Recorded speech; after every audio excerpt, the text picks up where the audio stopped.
तहरीक इंसाफ ने बिलावल भुट्टो से martial law की धमकी देने वाले वजीर का नाम पूछ लिया।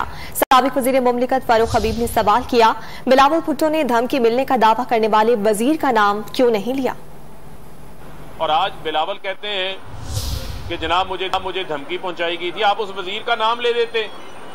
आप मुल्क को जिस डगर के ऊपर लेकर जा रहे हैं, ये नजर आ रहा है कि आप मुल्क को बैंक डिफॉल्ट के दहाने पे लेके जा रहे हैं।